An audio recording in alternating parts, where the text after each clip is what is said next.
Good evening dear students, मैं राहुल, आपका इस चैनल पे स्वागत है। आप ये क्वेश्चन चल रहे थे अकाउंटिंग इक्वेशन के class 11 T.S.. Grewal.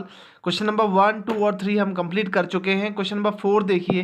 Question number 4 में लिखा हुआ, अगर आपके पास टी.एस. ग्रेवाल की बुक है तो आप बुक खोल करके क्वेश्चन नंबर 4 देख सकते हैं। ठीक है, लिखा हुआ है prepare accounting equation from the following. Started business with cash 1 lakh and goods 20,000।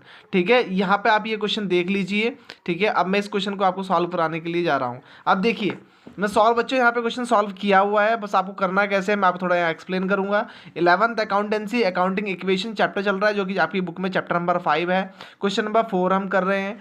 पहला लिखा हुआ है आपकी बुक में, started business with cash 1 lakh and goods 20,000। उसने बिजनेस स्टार्ट किया, उसके पास कैश 1 लाख था और गुड्स भी थे उसके पास, यानी कि स्टॉक था उसके पास 20,000 का।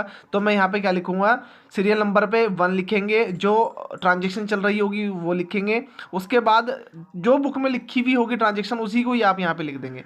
पर्टिकुलर लिखेंगे, एसेट्स लिखेंगे, लायबिलिटी लिखेंगे और कैपिटल लिखेंगे। पर्टिकुलर के नीचे आप वही लिख देंगे जो ट्रांजेक्शन होगी। जैसे कि बुक में लिखा हुआ है started business with cash 1 lakh and goods 20,000। आप यहाँ इस जगह पर अमाउंट को मत लिखना, डायरेक्ट अमाउंट इधर आएगी, बस यहाँ पर आपने ट्रांजेक्शन को रिकॉर्ड करना है। उसने स्टार्ट किया बिजनेस विद कैश और गुड्स के साथ, तो कैश भी और गुड्स भी दोनों हमारे लिए क्या है, असेट्स हैं। ठीक है, तो मैं असेट्स वाले कॉलम में लिखूंगा। कैश के नीचे 1 लाख आ जाएगा और स्टॉक के नीचे 20,000 आ जाएगा।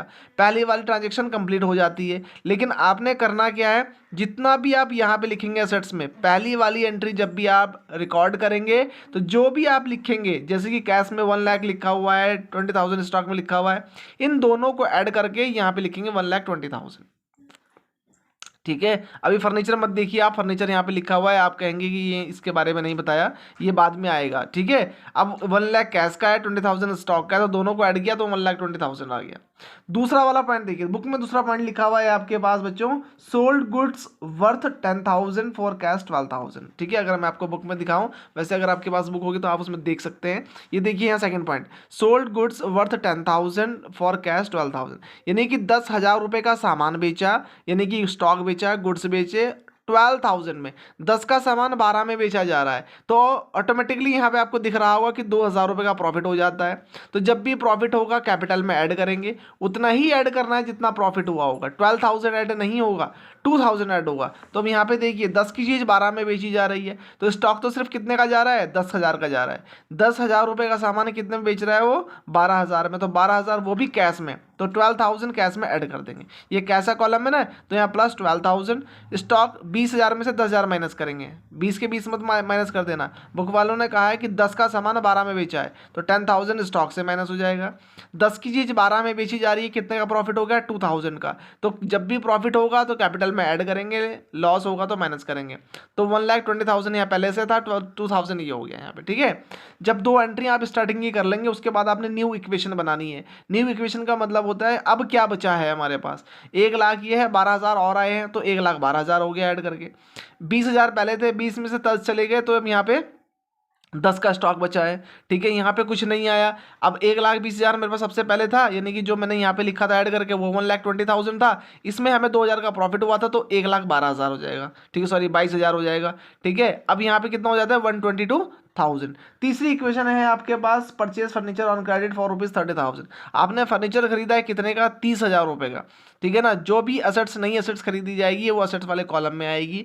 फर्नीचर हमारे लिए असेट्स है, संपत्ति है। ठीक है ना, प्लस का साइन लगाएंगे, फर्नीचर लिखेंगे, और ठीक उसके नीचे जहाँ पे तीसरा आप ऐड करेंगे ना, ट्रांजेक्शन तीसरी रिकॉर्ड करेंगे, उसके सामने यहाँ पे 3,000 रुपये ये लिख दिया जी मैंने यहाँ पे। ठीक है, सॉरी ये 30,000 का फर्नीचर है, तो 30,000 रुपये ये आ गया फर्नीचर के नीचे। ठीक है, अब फर्नीचर खरीदा आपने उधार, पैसा तो नहीं गया, तो पैसा हम यहाँ से माइनस नहीं करेंगे, कैश माइनस नहीं करेंगे। ठीक है, अब यहाँ पे फर्नीचर तो खरीद लिया, लेकिन उधार खरीदा है। उधार का मतलब इन फ्यूचर आपको वो पैसा देना पड़ेगा, तो जब भी भविष्य में पैसा देना पड़ता है उसको हम लायबिलिटी बोलते हैं। जिन लोगों के हमने पैसे देने होते हैं उनको हम क्रेडिटर्स बोलते हैं। क्रेडिटर यहाँ पे मैंने कॉलम बनाया है क्योंकि लायबिलिटी में है, लायबिलिटी के ठीक नीचे क्रेडिटर का कॉलम बनाया है, उसके नीचे ठीक नीचे मैंने यहाँ 30,000 रुपये लिख दिए। ठीक है ना, अब यहाँ पे देखिए एक चीज़ और, जब भी आप किसी ट्रांजेक्शन को रिकॉर्ड करेंगे आपने ध्यान रखना है कि वो ट्रांजेक्शन कम से कम 2 जगह रिकॉर्ड हो चुकी हो। 3 भी हो सकती है, 4 भी हो सकती है, लेकिन 2 जगह तो होनी ही होनी है। एक मैंने यहाँ कर दी, एक मैंने यहाँ पे कर दी। ठीक है, उसके बाद आपका बनेगी न्यू इक्वेशन, ठीक है। न्यू इक्वेशन बनाएंगे आप। न्यू इक्वेशन में क्या करेंगे, देखो 1,12,000 था, यहाँ कुछ घटाया बढ़ाया नहीं गया, वही आ गया 1,12,000। अब 1,00,000 यहाँ पे 10,000 थे, 10,000 का 10,000 आ जाता है, प्लस का प्लस आ गया, 30 का 30 आ गया, यहाँ पे भी 30 का 30 आ गया, ठीक है ना। अब यहाँ पे 1,22,000 का 1,22,000 आ जाता है। अब ये क्वेश्चन सही है या नहीं है, क्या से पता चलेगा, assets is equal to liability plus capital. अगर मैं इन तीनों को ऐड करता हूँ तो 1,50,000 आता है, इन दोनों को ऐड करता हूँ तब भी 1,52,000 आता है। दोनों में 1,52,000 आना चाहिए, यानी कि दोनों का बैलेंस इक्वल आना चाहिए, तभी आपका क्वेश्चन सॉल्व करेक्ट है, अदरवाइज गलत है। Thank you students.